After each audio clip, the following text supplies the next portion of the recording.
الحمد لله نحمده ونستعينه ونستغفره ونؤمن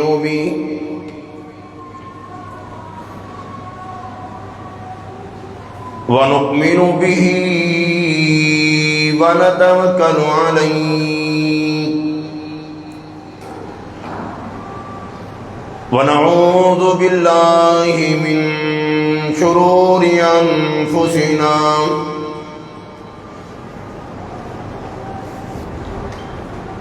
ومن سيئات أعمالنا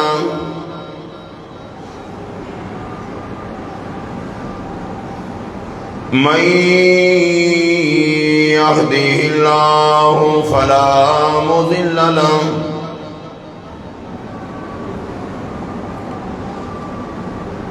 ومن يضلله فلا هادي له ونشهد أن لا إله إلا الله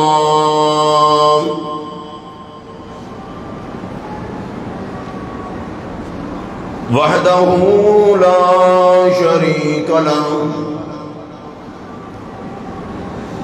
لا شريك له ولا نظير له ولا مثال له ولا مثل له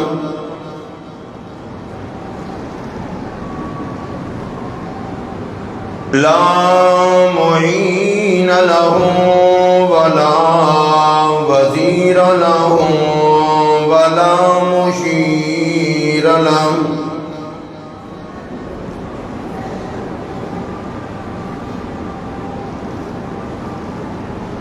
ونشهد أن سيدنا ومولانا وسندنا وكبيرنا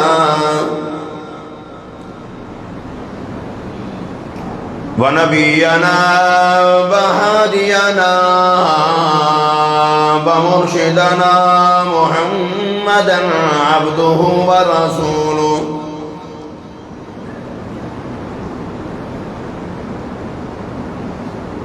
أرسله بالحق بشيرا ونذيرا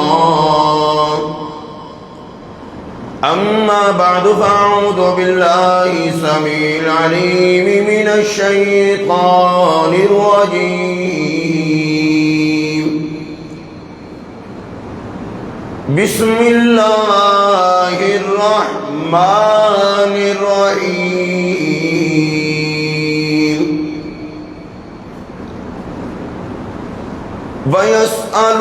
ويسألونك عن الروح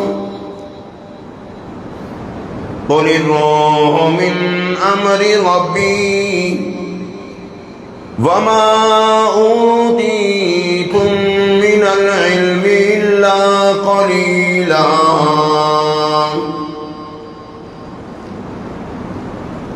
وقال الله تبارك وتعالى ولا تقولن لشيء إني فاعل ذلك غدا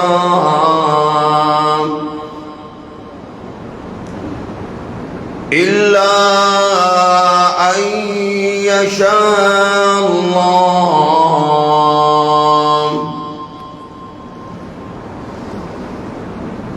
وقال النبي صلى الله تعالى عليه وسلم أرحم أمتي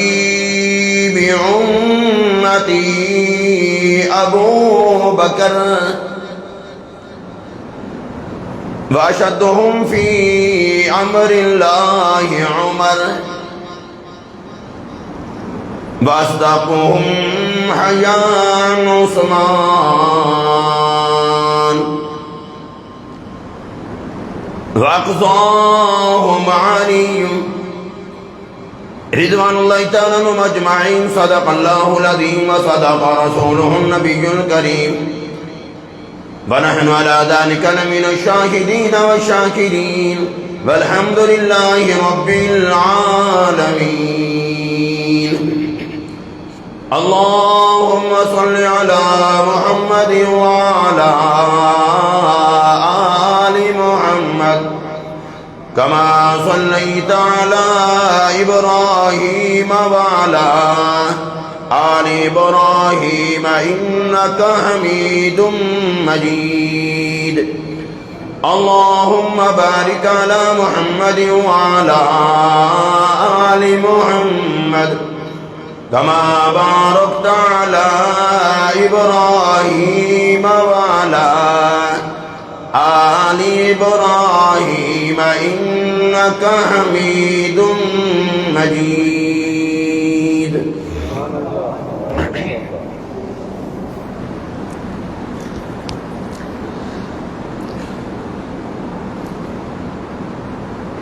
مشرکین مکہ کا ایک اجلاس منعقد ہوا. اس اجلاس میں مختلف قبیلوں کے بڑے بڑے سردار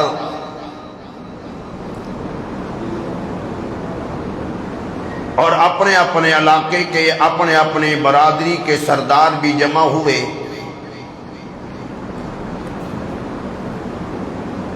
ان سارے سرداروں کا ایک ہی ایجنڈا تھا کہ حضور اکرم صلی اللہ تعالی علیہ وسلم کے پروگرام کو، آپ کے مشن کو، آپ کی دعوت و تبلیغ کو کس طرح روکا جائے.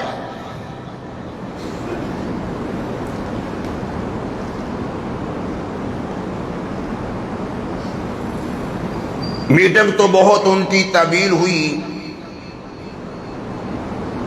بالآخر تمام رؤساء کا، سرداروں کا اس بات پر اتفاق ہوا کہ حضرت عیسیٰ علیہ السلام کے بعد کوئی اور نبی نہیں آئے. تقریباً 600 سال کا مدنی کریم صلی اللہ تعالی علیہ وسلم اور حضرت عیسیٰ علیہ السلام کا، دونوں پیغمبروں کے درمیان کا جو فاصلہ ہے وہ تقریباً 600 سال کا.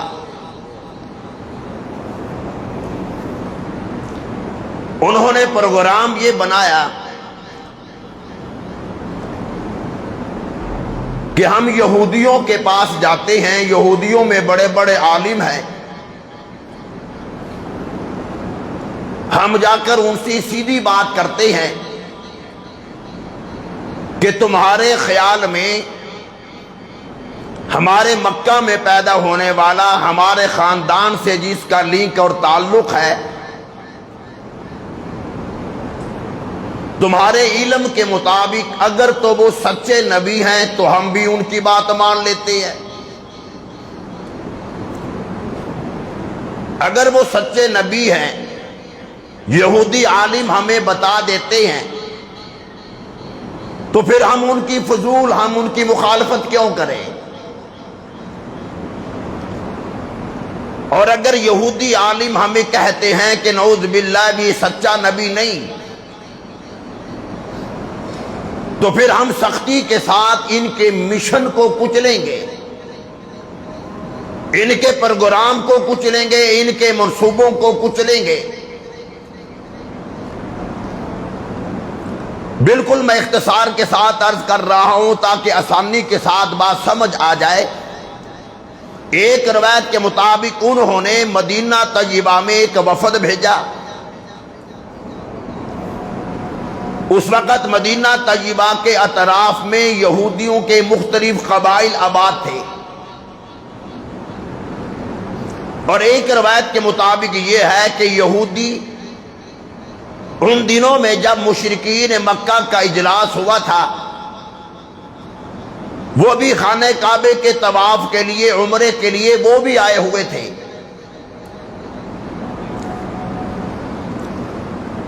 انہوں نے ایک وفد تشکیل دیا کہ یہودی تورات کو سمجھتے ہیں، انجیل کو سمجھتے ہیں، زبور کو سمجھتے ہیں، ہم ان سے جا کر معلومات لیتے ہیں. وہ وفد ان کے پاس گیا.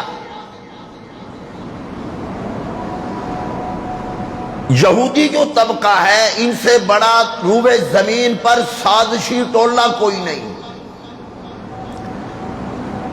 یہ وہ ظالم لوگ ہیں کہ جنہوں نے ایک دن میں 70 پیغمبروں کو شہید کیا ہے۔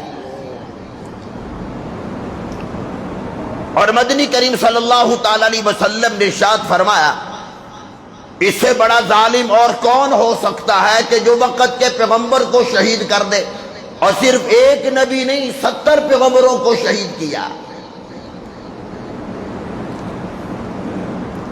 مسلمانوں، جو یہودی جو عیسائی ہمارے نبیوں کے نہ بنے وہ میرے تیرے کیسے بن سکتے ہیں؟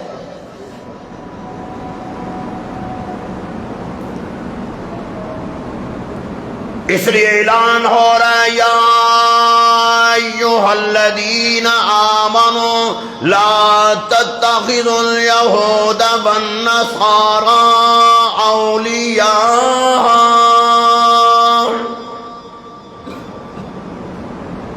بعضهم اولیاء بعض۔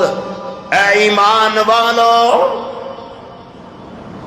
اور عجمیوں مسلمانوں ایمان والا، ان یہودیوں کو ان عیسائیوں کو کبھی اپنا نہ سمجھنا۔ وَمَن يَتَوَلَّهُم مِّنكُمْ فَإِنَّهُ مِنْهُمْ إِنَّ اللَّهَ لَا يَهْدِي الْقَوْمَ الظَّالِمِينَ۔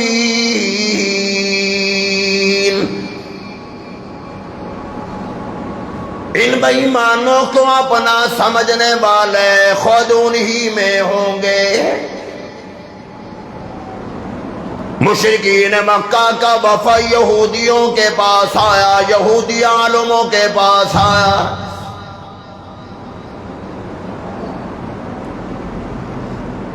ہمیں بتلا دو، تم نے تورات پڑھی، انجیل پڑھی ہے، زبور کا مطالعہ کرتے ہو، بتاؤ ان آسمانی کتابوں میں کہیں محمد ابن عبداللہ کا تذکرہ ہے کہ نہیں؟ تم عالم ہو، بتاؤ تمہارا ارادہ، پروگرام، مشن کیا ہے، کیا سمجھتے ہو؟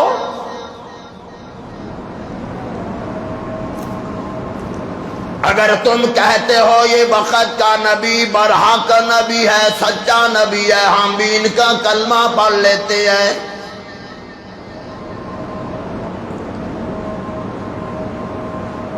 ان کے ساتھ بھی بڑی لمبی چوڑی میٹنگ ہوئی۔ بات توجہ سے سننا، یہودی کہنے لگے محمد ابن عبداللہ سے صلی اللہ تعالی علیہ وسلم، محمد رسول اللہ تو وہ کہتے نہیں تھے کہ یہ عبداللہ کے بیٹے ہیں، یہ تو مانتے تھے۔ انہوں نے کہا یہودیوں نے تم ان سے 3 سوالات کرو، اگر وہ تینوں کے جواب ہاں میں دیں تب بھی سمجھ لینا کہ وہ نبی نہیں، اور اگر تمہارے ان تینوں سوالوں کے جواب نہ میں دے دیں تب بھی وہ نبی نہیں، اگر ہاں میں جواب دے دے پھر بھی نبی نہیں۔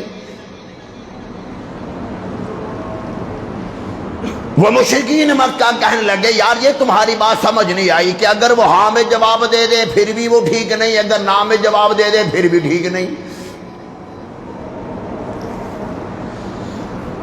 وہ کہنے لگے یار بات پہلے پوری تو سنو، اگر ہاں میں جواب دے دیں، تینوں سوالات کے جواب ہاں میں دیں تب بھی سمجھ لینا وہ برحق نبی نہیں، نہ میں جواب دے دے پھر بھی نبی نہیں، اور اگر 2 سوالوں کا جواب ہاں میں دے دے اور ایک نہ میں دے دے تو سمجھ لینا وقت کے نبی ہیں۔ تیسری بات کیا کہی کہ اگر 3 سوالات ہوں گے، اگر 2 جواب انہوں نے ہاں میں دے دیے اور ایک جواب انہوں نے نہ میں دیا تو سمجھ لینا کہ یہ نبی ہے۔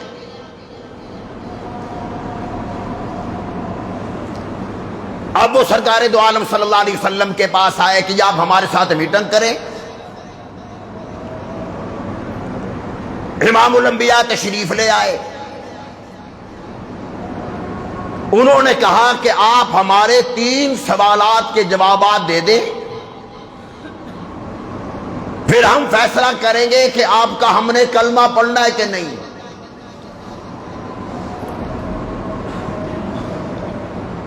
انہوں نے کہا کہ پہلا سوال یہ ہے کہ یہ اصحاب کہف کون تھے؟ جو چند نوجوان اپنا ایمان بچا کر غار میں چلے گئے تھے، چھپ گئے تھے، وہ کون تھے؟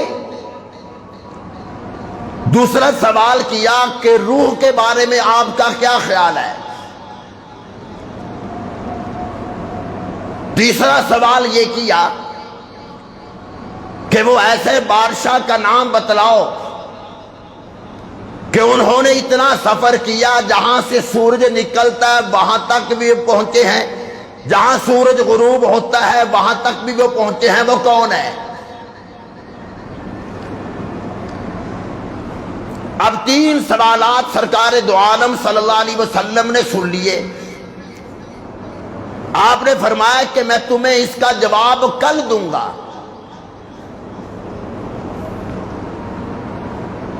یہاں پر بات سمجھنا، اگر وقت کے نبی کو، پیغمبر کو، سرکار دو عالم صلی اللہ تعالی علیہ وسلم کو اس وقت جوابات کا علم ہوتا تو آپ فوراً جواب نہ دیتے۔ آپ نے کل کا فرما دیا، مطلب مقصد یہ تھا کہ وحی آ جائے گی، مالک کائنات جبرائیل کو بھیجیں گے، میں ان کے سامنے 3 سوالات آپ کے رکھوں گا، وہ جواب جو مجھے میرا رب دے گا وہ تمہیں دوں گا۔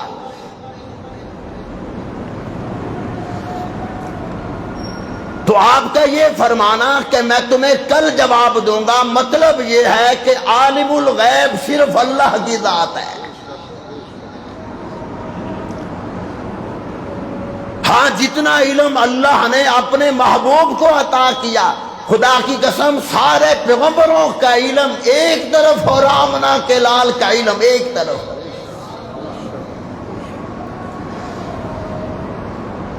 فرمایا قُلْ لَا يَعْلَمُ مَنْ فِي السَّمَاوَاتِ وَالْأَرْضِ الْغَيْبَ إِلَّا اللَّهُ۔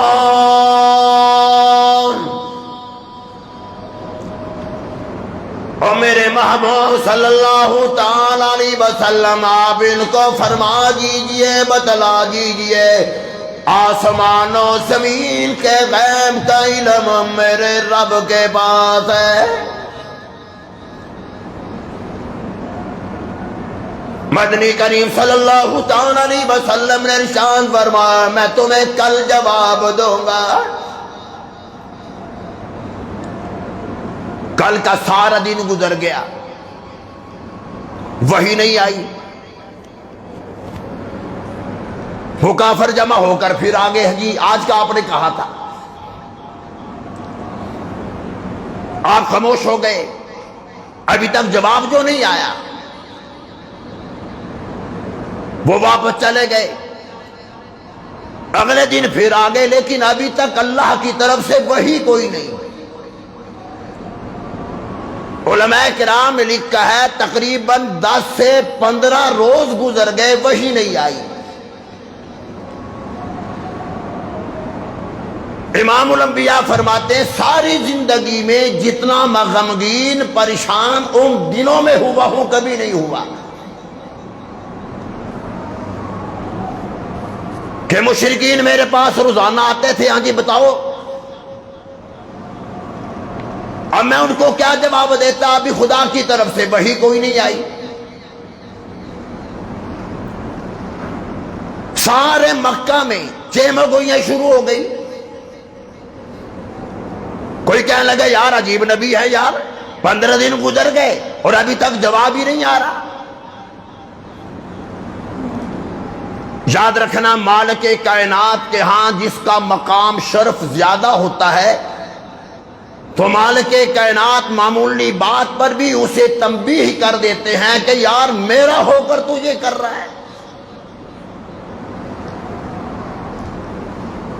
اب 15 دن گزر گئے، اب وحی آئی، جبرائیل آئے، قرآنی آیات لے کر آگئے، فرمایا بلا تقولن لشیء انی فاعل ذلک غدا الا ان یشاء اللہ۔ اور میرے محبوب صلی اللہ تعالی علیہ وسلم جب ہی کوئی پروگرام کام کرنے کا بناؤ، کوئی بات بھی فرماؤ، جیسے آپ نے بات کر دی میں تمہیں ان سوالوں کا جواب کر دوں گا۔ اور میرے محبوب صلی اللہ تعالی علیہ وسلم وَلَا تَقُولَنَّ لِشَيْءٍ إِنِّي فَاعِلٌ ذَلِكَ غَدًا إِلَّا أَن يَشَاءَ اللَّهُ۔ اور میرے محبوب صلی اللہ تعالی علیہ وسلم جب ہی کوئی پروگرام بناؤ، کوئی بات کہو، انشاءاللہ ساتھ کہہ دیا کرو۔ اور میرے محبوب صلی اللہ تعالی علیہ وسلم میں نے آپ کو چھوڑا نہیں ہے، اور میرے محبوب صلی اللہ تعالی علیہ وسلم تو میرا محبوب ہے، لیکن مجھے اچھا نہیں لگا تو نے یہ بات صرف کیوں کہہ دی، میں تمہیں کل جواب دوں گا۔ تو نے ساتھ کہنا تھا میرے اللہ نے چاہا، اگر اللہ کی منشا ہوئی، اللہ کا پروگرام ہوا، میں تمہیں کل جواب دوں گا۔ اور میرے محبوب صلی اللہ تعالی علیہ وسلم وَيَفْعَلُ اللَّهُ مَا يَشَاءُ، وہی ہوتا ہے جو منظور خدا ہوتا ہے۔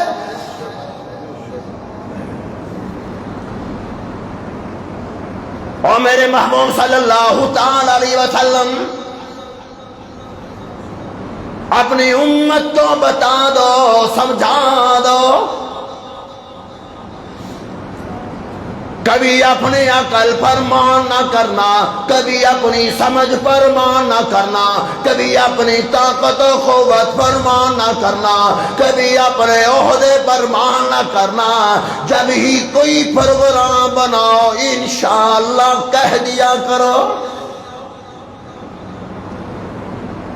انشاءاللہ کا معنی اگر اللہ نے چاہا، خدا کی قسم میرا رب نہ چاہے، ساری دنیا چاہے، کچھ نہیں ہو سکتا،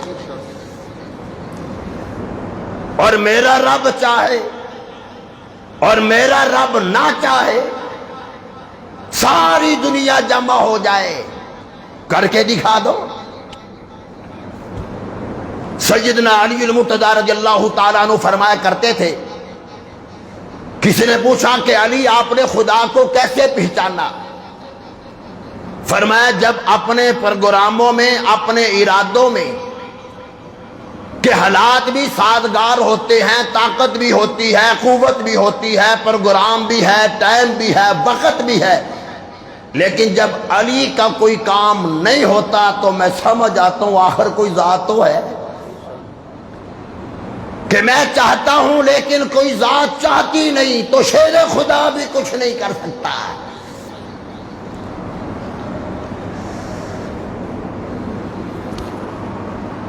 وہی آ گئی،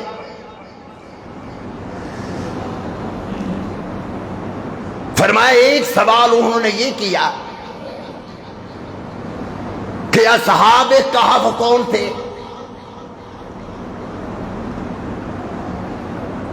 یاد رکھنا مشرکین مکہ اگرچہ انہوں نے سرکار دو عالم صلی اللہ تعالی علیہ وسلم کا کلمہ نہیں پڑھا، لیکن وہ اندر سے جانتے تھے۔ ابو جہل بھی کہتا تھا، ابو لہب بھی کہتا تھا کہ یار کلمہ تو ہم ان کا نہیں پڑھ رہے، لیکن اتنا ہم بھی جانتے ہیں کہ شخص نے کبھی ساری زندگی میں کبھی جھوٹ نہیں بولنا۔ ایک دفعہ ایک قبیلے کا سردار آیا، خانہ کعبے کا طواف کر رہا ہے۔ یہاں پر ضمناً ایک بات عرض کر دوں، انسان حج پہ جائے، عمرے پہ جائے، اللہ ہم سب کو لے جائے، اگر انسان کے اندر تبدیلی نہ آئے، انسان کا مزاج نہ بدلے، سودی کاروبار کرتا تھا، حج کرنے کے بعد بھی وہ کرتا ہے، جھوٹ فراڈ بے ایمانیاں قبضے سب کچھ وہ کرتا ہے، یاد رکھنا ایسے حج عمرے کا کوئی فائدہ نہیں۔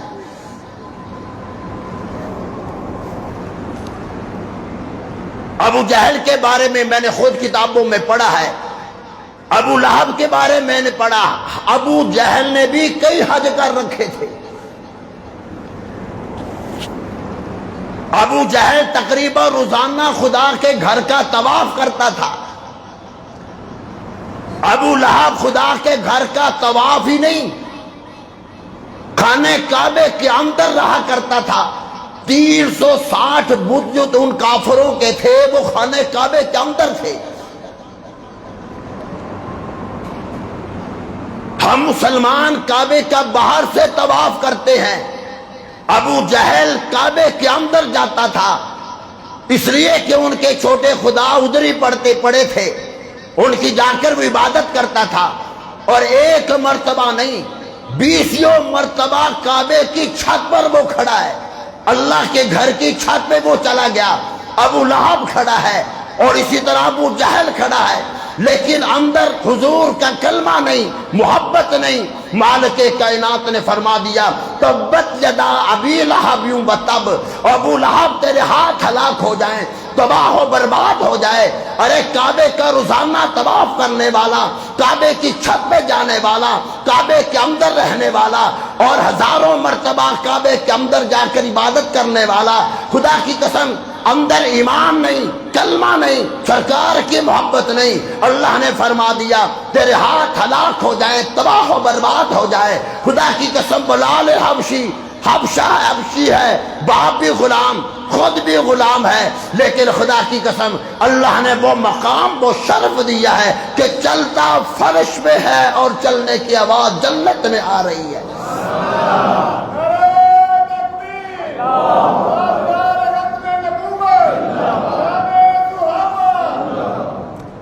ایک اور بات بتا دوں، ناراض رہوں نا، ایک مرتبہ خانہ کعبے کی تعمیر جو ہے وہ کافروں نے بھی کی ہے۔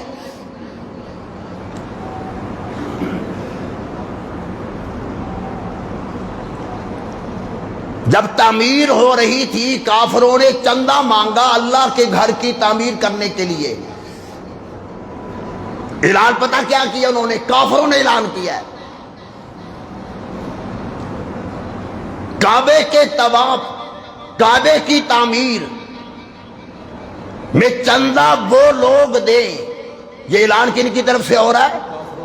کافروں کی طرف سے۔ ہمیں چندہ اللہ کے گھر کی تعمیر میں وہ حصہ ڈال سکتا ہے جس نے ساری زندگی کبھی فرار نہ کیا ہو، قبضے نہ کیے ہو۔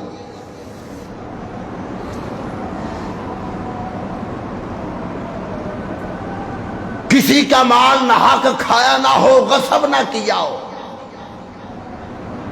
اور اگلا اعلان سن مسلمانوں، جو میں یہ سمجھتا ہوں آج کل کا مسلمان سمجھتا ہے کہ سود کے بغیر سسٹم چل نہیں سکتا، دکان پہ ورائٹی ڈالنی ہے، اپنی دکان کی رجسٹری بینک میں رکھواؤ، اپنے گھر کی، اپنی کوٹھی بنگلہ کی رجسٹری اپنے بینک میں رکھوا کر سود لو۔ ارے اس دور کا کافر بھی یہ سمجھتا تھا، کافروں نے اعلان کر رکھا تھا کہ خانہ کعبے کی تعمیر میں جنہوں نے چندہ ڈالنا، حصہ ڈالنا ہے، ان میں سود خور کے پیسے وہ شامل نہیں کرتے تھے۔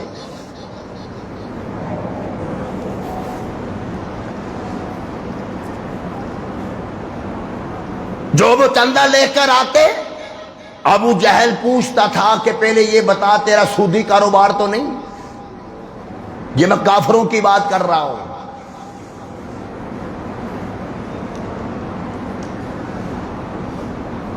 اچھا اگلی بات بھی سن لو، میں یہ نہیں کہتا کہ وہ اچھا یہ کر رہے تھے۔ خانے کعبے کا جب وہ طواف کرتے تھے نا تو کپڑے اتار کر کرتے تھے، مرد عورتیں سارے کے سارے ننگے ہو کر طواف کرتے تھے۔ کسی نے پوچھا بھی کیوں کر رہے؟ ان کا بھی جن کپڑوں میں ہم گناہ کرتے ہیں، اللہ کا گھر اتنا پاکیزہ اللہ کا گھر ہے کہ ہم وہ جن کپڑوں میں گناہ کرتے ہیں یہ نجس اور ناپاک کپڑے ہیں، ناپاک کپڑے پہن کر اللہ کے پاک گھر کا ہم طواف نہیں کر سکتے۔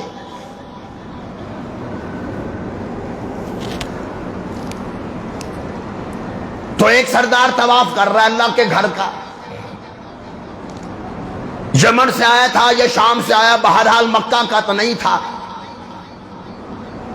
اس وقت ابو جہل بھی طواف کر رہا تھا، جو قبیلے کا سردار تھا یمن سے یا شام کا رہنے والا۔ اس نے ابو جہل سے ایک بات کر دی کہ یار میں بھی فلاں قبیلے کا سردار ہوں، تو بھی سردار ہے، یار میں نے سن رکھا ہے کہ آپ کے مکہ میں ایک شخص ہے جس کا نام محمد ہے صلی اللہ تعالی علیہ وسلم، میں نے یہ سن رکھا ہے کہ اس نے نبوت کا اعلان کر دیا۔ ابو جہل کہنے لگا ہاں تیری بات تو درست ہے۔ پھر وہ سردار کہنے لگا یار ہم آپس میں ہے، تو یہاں کا رہنے والا ہے، تیرے خاندان کا وہ فرد ہے، یار وہ واقعی سچا نبی ہے۔ اب ابو جہل طواف بھی کر رہا ہے، وہ سردار بھی طواف کر رہا ہے۔ ابو جہل ایک دو منٹ دائیں بائیں دیکھتا ہے کہ مجھے دیکھ تو نہیں رہا، کو سن تو نہیں رہا۔ پھر ابو جہل کہنے لگا او سردار میں بھی یہاں کا سردار ہوں، تو بھی یمن کا سردار ہے، تو بھی شام کا سردار ہے، میں تجھے ایک بات بتانے لگا ہوں، میں سردار ہوں، ہر جگہ پر جاتا ہوں، سارا عرب چھان مارا، محمد جیسا سچا کوئی نظر نہیں آیا۔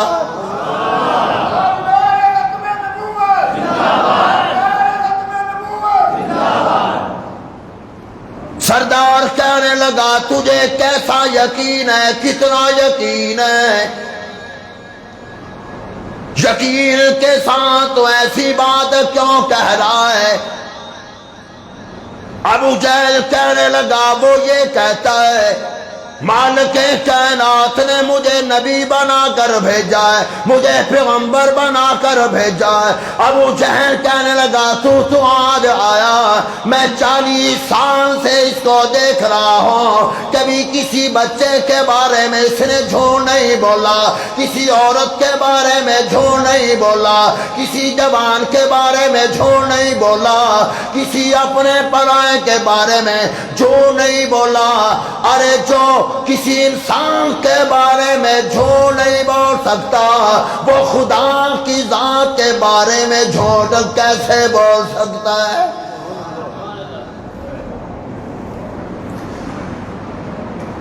وہ یہ کہہ رہا ہے کہ مجھے رب نے نبی بنا کر بھیجا، جس نے کبھی انسان کے بارے میں جھوٹ نہیں بولا، وہ خدا کے بارے میں کیسے بول سکتا ہے؟ پھر وہ سردار کہنے لگا یار پھر تو کلمہ کیوں نہیں پڑھ رہا؟ کہنے لگا بس یہ ایک راز کی بات ہے۔ انہوں نے کہا یار میں نے کلمہ پڑھ لیا نا، یہ جو میں لیڈر بنا پھرتا ہوں، میری ساری لیڈری ختم ہو جائے گی۔ لیکن اس کو کیا معلوم تھا کہ جو میرے محمد عربی صلی اللہ علیہ وسلم کی غلامی میں آتا ہے ایسا لیڈر خدا اسے بنا دیتا ہے۔ روایات میں آتا ہے سب سے چھوٹے درجے کا جو جنتی ہوگا، سب سے نچلے درجے کا چھوٹے درجے کا جو جنتی ہوگا، اس کو 10 دنیا کے برابر مال کے کائنات جنت عطا فرمائیں گے۔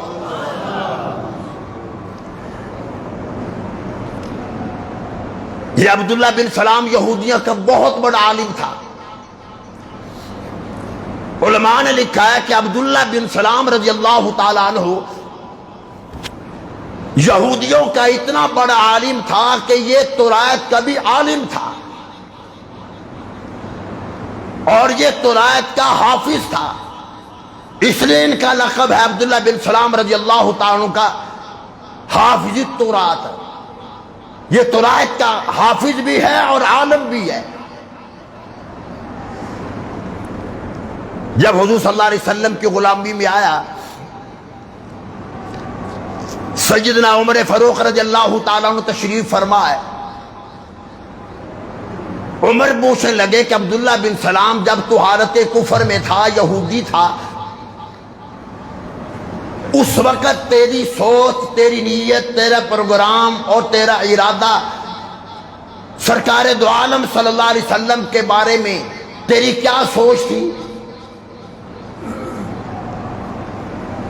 وہ فرمانے لگے کہ عمر، رب کعبہ کی قسم، میں نے تورات حفظ کر رکھی ہے، انجیل بھی حفظ کر رکھی ہے، جو علامات، جو نشانیاں میں نے تورات انجیل میں پڑھی ہیں وہ ساری کی ساری ہمارے محبوب میں موجود ہیں۔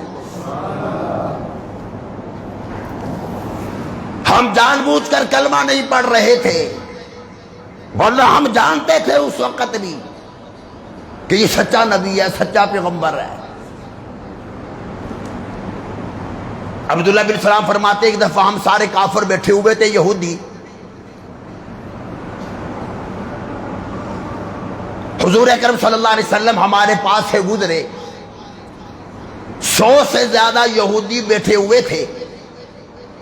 ہم سب نے جب حضور کا چہرہ انور دیکھا، سارے یہودیوں نے کہہ دیا ایسا چہرہ کسی جھوٹے شخص کا ہو ہی نہیں سکتا۔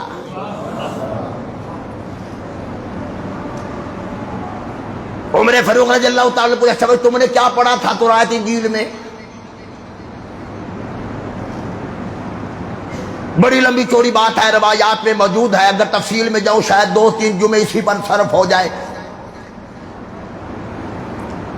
فرمانے لگے ایک نشانی میں نے یہ بھی پڑھی تھی کہ میرا محبوب آخر میں جب تشریف لائیں گے، آخری نبی ہوں گے، آخری پیغمبر ہوں گے، ان کی آنکھیں مبارک سمیلی آنکھیں مبارک ہوں گی، سرما لگا ہوگا، جب محبوب کو خدا بھیجے گا تو سرما خود لگا کر بھیجے گا۔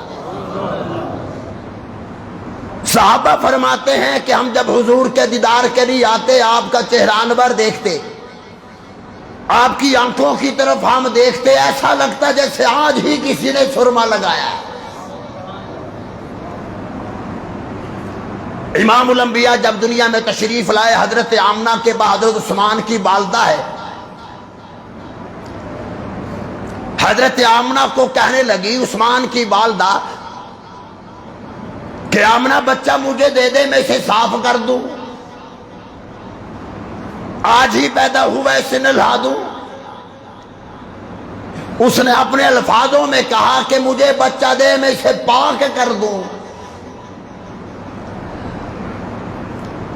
علماء کرام نے کہا غیب سے آواز آ گئی، میرا محبوب ایسا پاک ہے جو صدیق کو بھی پاک کر دے گا، عمر کو بھی پاک کر دے گا، عثمان، علی، طلحہ، زبیر کو بھی پاک کر دے گا۔ ایسا پاک میں نے پاکیزہ محبوب دنیا میں بھیجا ہے، جو بھی کفر شرک کی نجاست لے کر آئے گا اسے ایسا پاکیزہ بنا دے گا، جب وہ میرے محمد کی غلامی میں آئے گا، وہ خدا کی طرف سے ان کو سلام آنے شروع ہو جائیں گے۔ عثمان کی والدہ کہنے لگی مجھے دے دے، میں سرما لگا دوں۔ فرماتی ہے جب حضور اکرم صلی اللہ تعالی علیہ وسلم کو میں نے دیکھا سرما لگا ہوا ہے، حضرت آمنہ سے میں نے کہہ دیا آمنہ سرما کب لگا؟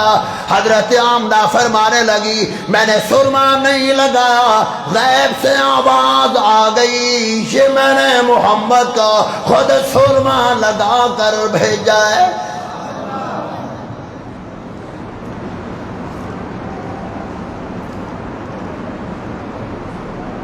پہلا سوال ہو رہا ہے جو یہودیوں نے مشرکین مکہ کو بتایا، بتاؤ اصحاب کہف کون ہے؟ مالک کائنات نے سورہ کہف نازل فرما دی۔ وہ چند نوجوان اپنا ایمان بچا کر نکل پڑے، ظالم بادشاہ کہنے لگا نوجوانوں مجھے پتہ چلا ہے تم اور کو خدا مانتے ہو، مجھے نہیں مانتے۔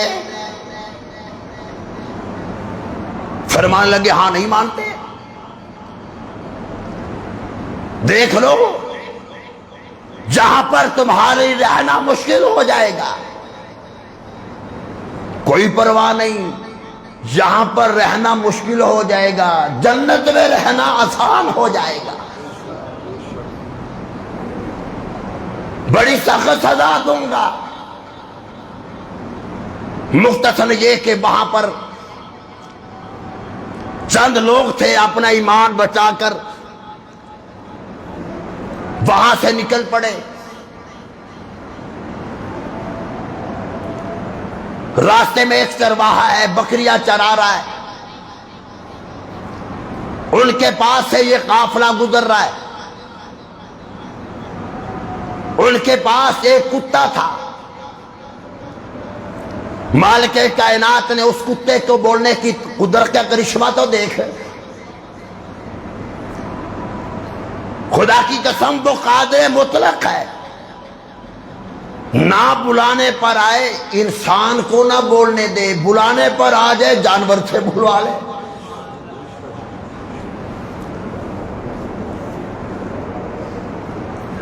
وہ کتا بول پڑا اور یار مجھے بھی ساتھ لے جاؤ، یہ قرآن آیات کا ترجمہ کر رہا۔ پہلے تو وہ حیران ہو گئے کہ یار یہ کتا بول رہا ہے۔ یاد رکھنا میرا رب کے پاس اختیار ہے، وہ چاہے ساری دنیا کو گونگا بہرا کر دے، خدا کی قسم وہ مالک الملک ہے، وہ بلانے پر آ جائے کیڑی کو بلوا لے، کیڑا بول رہا ہے، کیڑی بول رہی ہے، چونٹی بول رہی ہے، نہ بولنے دے۔ اللہ کی ناراضگی پھر ایسی بھی آتی ہے کہ قرآن کو مسلمان کی آنکھوں کے سامنے آگ لگا دی گئی، مسلمان نہیں بولتا، حرمین شریفین کا تقدس پامال ہو نہیں بولتا، عزت نفس انسان کی مجروح ہو جائے نہیں بولتا، مرزائیوں قادیانیوں کو بھائی کہا جائے نہیں بولتا، مرزائیوں کو نوازا جائے نہیں بولتا۔ یاد رکھنا کسی بھی سیاسی جماعت سے کسی کا تعلق کیوں نہ ہو، میں مسجد میں بیٹھ کر ذمہ داری کے ساتھ بات کہتا ہوں، چاہے پیپل پارٹی والے ہیں، چاہے نون لیگ والے ہیں، چاہے پی ٹی آئی والے ہیں، یہ سارے کے سارے ہمارے اندر کی جو ہی سوچنے کی ہے، شعور کی ہے، سمجھ کی ہے، یہ ہمارے اندر سے ہماری حس کو ختم کرتے جا رہے ہیں۔ ان تمام سیاسی جماعتوں کا اس بات پر اتفاق ہے کہ عوام کے اندر سے شعور ختم کر دیا جائے۔ وہ ایک شیر تھا نا، ڈانس کر رہا تھا۔ اب کبھی آپ نے دیکھا کہ شیر ڈانس کر رہا ہو؟ اب نہ یہ مسئلہ قرآن میں ہے نہ حدیث میں، بس سنی سنی بات ہے۔ لوگوں نے دیکھا کہ یار شیر ڈانس کر رہا ہے، مجمع لگ گیا۔ ایک نے جو شیر کا مالک تھا نا، اس سے پوچھا کہ یار ہم نے کبھی نہیں دیکھا کہ شیر ڈانس کر رہا ہو، اور تو نے اسے پالا ہے، تو نے اسے ڈانس کیسے سکھا دیا؟ درندہ ہے، ڈانس کر رہا ہے۔ اس نے پتہ بات کیا کہی؟ اس نے کہا جب یہ بچہ تھا میں نے اس کے اندر سے شیر کی جو حس ہوتی ہے نا کہ میں شیر ہوں، وہ میں نے بچپن سے اس کے اندر سے وہ شیر والی حس ختم کر دی۔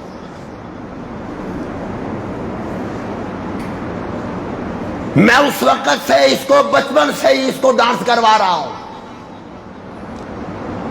اس کو میں نے کبھی سوچنے نہیں دیا کہ میں شیر ہوں۔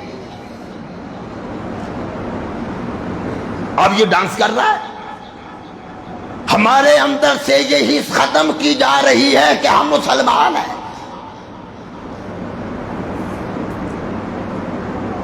جو کچھ بھی ہمارے آنکھوں کے سامنے ہوتا جائے ہمارے اندر سے شعور ختم کیا جا رہا ہے۔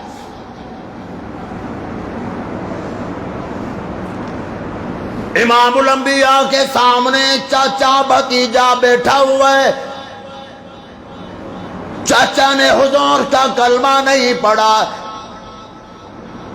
نفرت سے چاچا نے اپنی انگلی حضور کی طرف کر دی، بھتیجے نے فوراً ہاتھ پر تھپڑ مارا، فوراً چاچا کے ہاتھ پر ہاتھ مار کر فرمانے لگے ٹھیک ہے میرا چچا ہے، ٹھیک ہے میرے باپ کا بھائی ہے، لیکن خیال رکھنا آئندہ اگر یہی تیری انگلی میرے محمد کی طرف اٹھ گئی میں تیرا ہاتھ توڑ کر رکھ دوں گا۔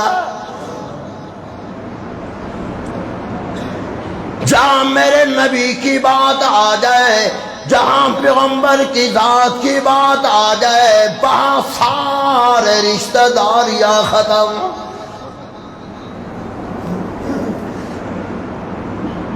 جناب سیدنا عمر فاروق رضی اللہ تعالیٰ عنہ نے جنگ کے موقع پر امام الانبیاء سے عرض کیا تھا یا رسول اللہ صلی اللہ تعالیٰ علیہ وسلم، ہم جہاد کے لیے جا رہے ہیں، آپ ہمیں حکم فرما دیں ہر آدمی اپنے عزیز کو خود قتل کرے۔ بیٹا مسلمان ہے، باپ کافر ہے، بیٹا باپ کو اپنے ہاتھ سے قتل کرے۔ بھتیجا مسلمان ہے، کافر چچا کافر ہے، بھتیجا چاچے کو خود قتل کرے، تاکہ ساری دنیا کو پیغام جائے جہاں میرے نبی کی بات آ جائے وہاں خاندان برادری کچھ نہیں ہے۔ اس لیے جس پیغمبر کے طفیل میں خاندان بنا، جس پیغمبر کے طفیل میں برادری بنی ہے، جس پیغمبر کی وجہ سے ماں بنی ہے، جس پیغمبر کے طفیل میں بابا بنا ہے، خدا کی قسم ایک دو رشتے نہیں، ساری کائنات محمد کے جوتوں پر قربان کر دی جائے۔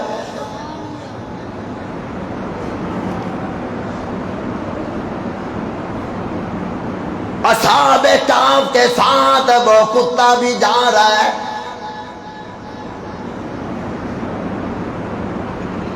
کتا کہنے لگا او مسلمانوں جہاں پر تم آرام کرو گے میں تمہاری چوکی داری کروں گا۔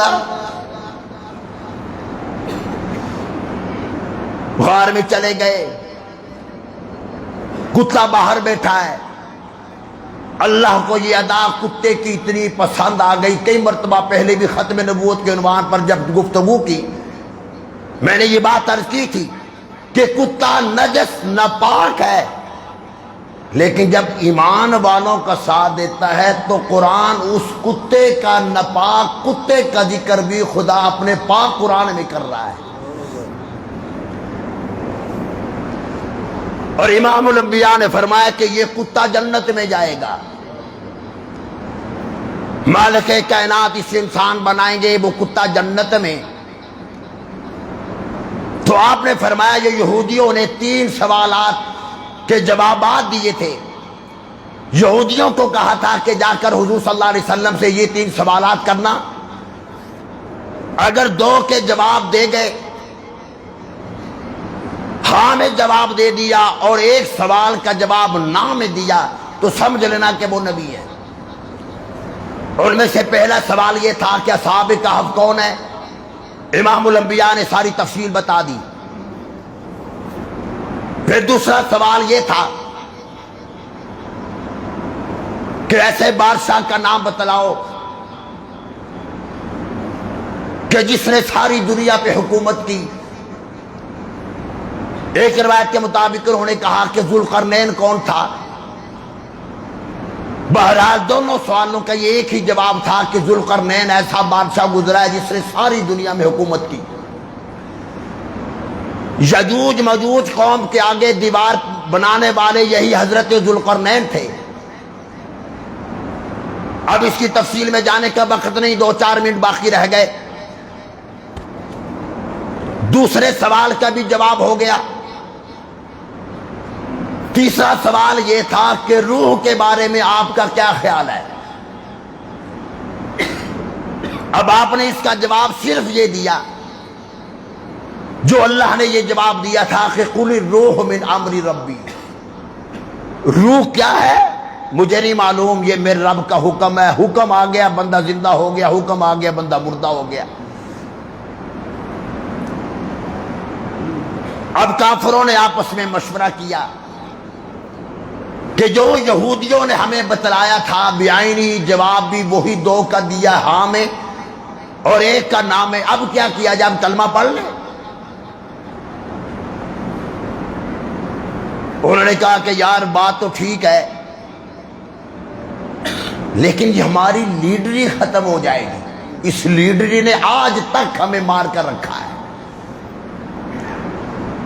جاننے کے باوجود بھی ان کافروں نے، اکثریت نے حضور اکرم صلی اللہ علیہ وسلم کا کلمہ نہیں پڑھا. تو یہ اصحاب کہف کے بارے میں جو سوال ہوا تھا، یہ سورہ کہف یہ وہ سورت ہے، مدنی کریم صلی اللہ تعالی علیہ وسلم نے ارشاد فرمایا جب سے دنیا بنی ہے قیامت تک دجال سے بڑا فتنہ کوئی نہیں. سب سے بڑا فتنہ کیا ہے؟ حضور صلی اللہ علیہ وسلم کا فرمان کیا ہے؟ سب سے بڑا فتنہ